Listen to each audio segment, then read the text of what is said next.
When we come back, the Canadian Foreskin Awareness Project has a bone to pick with a very famous person. I think her name is Oprah Winfrey. Yeah, it seems the queen of all media's favorite face cream was formulated with cells from a human foreskin. Oh, you don't want to miss the debate that's just 2 minutes away. In fact, you're probably just dying to hear it, as we are. Stay with us. There's no question that Oprah Winfrey is a media force to reckon with. You can count her fans in the millions worldwide, but don't include a small but vocal group of Canadians among them. That's right. When adoring fans flock to Cops Coliseum in Hamilton for Oprah's appearance on Saturday, they'll likely be met with a group of protesting pro-foreskin activists. They've already picketed outside the TV Talk Queen's appearance in Vancouver in January, all because of her endorsement of an anti-aging cream which contains cells that were reproduced from a piece of human foreskin. Glen Callender is the founder of the Canadian Foreskin Awareness Project. He joins us on the line from Vancouver. Globe and Mail columnist Lorraine Sommerfeld is standing by here in studio. Glen, why pick on Oprah Winfrey? How could she have known that the product was originally formulated with a bit of a foreskin? Oh, she definitely knows, because when the product was promoted on her show, it was said right there in the studio that the secret ingredient in the cream was baby foreskin. So Oprah is absolutely aware of the fact that Skinmedica is produced with cells taken from baby foreskin.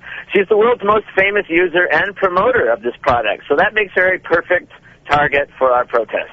Lorraine, what do you think of Glen's group's protest? Do you think he's going to get the effect he wants and have people give it a second thought when they want to have when they're deciding whether or not they're going to have their child circumcised? I think it's mostly going to have people scratching their head, frankly.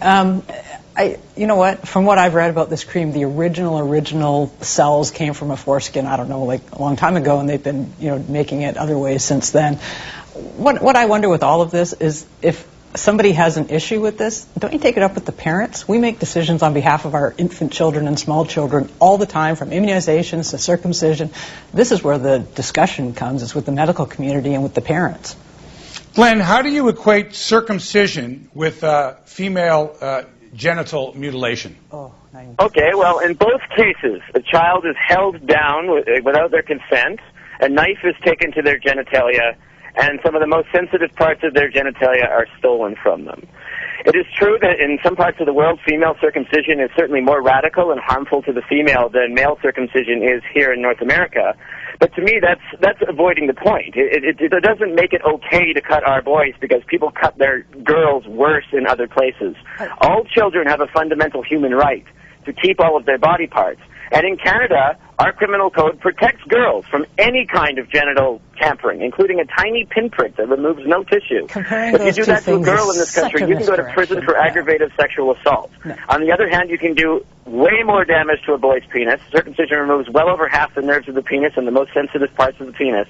You can do way more damage to a boy, and yet you can throw a party. So there's a real double standard here, and it's fundamentally sexist. Everybody has a right to all of their body parts. You can't compare those two things with a straight face. You've got to be kidding me. Like, seriously? I'm not kidding you at all. You cannot compare female circumcision with male circumcision. No, do you agree or disagree? No, that is such a misguided comparison. It's not even fair. And you're also taking out of context here. There's a lot of religious and cultural influences that go back hundreds and hundreds of years. Mark can probably address those. Thousands of years, actually. I can't address it because I don't have one. So I wouldn't know the difference between what it would be like if I had a foreskin versus I don't. All I know is this. It's been going on for thousands and thousands of years. You're one of a handful of protesters over I don't know how many hundreds or thousands of years, and you're trying to make a point by really stretching the truth. You really are trying to stretch the truth. There may be a handful of us right now, but at the beginning of the end of slavery, there was a handful of people.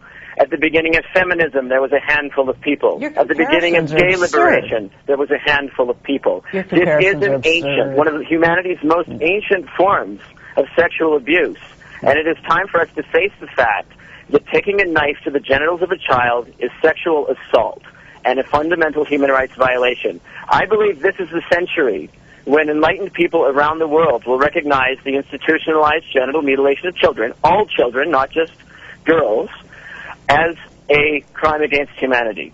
It is a serious deal to cut off parts of people's genitalia without their consent. Do you not understand how this conversation has been changing, though? The conversation has been changing. We're not against circumcision. We believe everybody has the right to be circumcised. Well, you just said they don't. But we also have the right not to be circumcised. Girls already have that choice. Boys deserve to have that choice too. What about immunizations and all those other things that parents make on behalf of their children when they can't? What about every decision that we make on behalf of our kids? Do you think that should all wait till they're 21 and they can consent? No, obviously not. But we do obviously? have laws in What's place to obviously? prevent Tell me about parents immunizations. Is that not abusing obvious? Their children. Now, in our country, we have decided that even putting a tiny pinprick on the genitalia of a girl is severe sexual assault. You can go to prison for 14 or 15 years for that.